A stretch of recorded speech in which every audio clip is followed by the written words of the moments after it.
விசுவாசமானது it believes the bare word of God with nothing else whatsoever to go with it.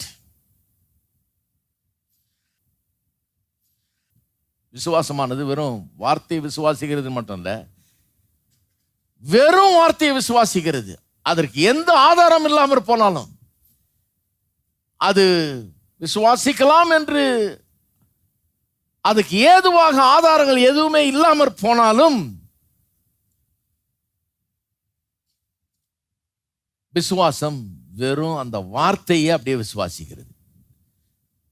விசுவாசம் என்கிறது கர்த்தருடைய வார்த்தையை விசுவாசிக்கிறது தான் முதல் பாயிண்ட். ரெண்டாவது, வெறும் வார்த்தையே போதும், வேற எந்த ஆதாரமும் எனக்கு தேவையில்லை என்கிறது.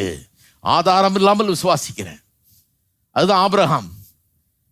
விசுவாசம் என்கிறது அப்படிப்பட்ட ஒன்று. there is something naked about faith. விசுவாசம் என்கிறது அப்படிப்பட்ட ஒன்று. அது வேற ஆதாரத்தை தேடுகிறதில்லை, கேட்கிறதில்லை. ஏனென்றால் விசுவாசத்துக்கு அது அவசியம் இல்லை. அதுக்கு ஒரே ஒரு ஆதாரம் போதும். யார் சொன்னா? அவர் சொன்னாரா? அவர் எப்படிப்பட்டவர்னு எனக்கு தெரியும். அவர் பொய்யே சொல்ல மாட்டார்.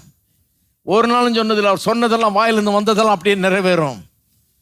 அவர் வாயை திறந்து கொண்டு சொன்னார்னா அப்படியே ஆகும். அதனால நான் அவரை விசுவாசிக்கிறேன். அது ஒன்றே போதும். bare word of God is enough. nothing else is needed. வெறும் வார்த்தையே போதும் அவரிடத்திலிருந்து. இன்னைக்கு ஒரு லோன் கேட்டா எத்தனை கையெழுத்து போட சொல்றாங்க? இப்படி போடு, அப்புறம் இப்படி திருப்பி போடு, இப்படி திருப்பி போடு. இவ்வளவு கையெழுத்தையும் போட்டாங்க வந்து என்ன சொல்றாங்க? நான் போடவே இல்லை கேட்றான். காசை குடியானா? நான் போடவே இல்லையே, இந்த கையெழுத்து எனக்கு தெரியாது. இருக்கீங்களா?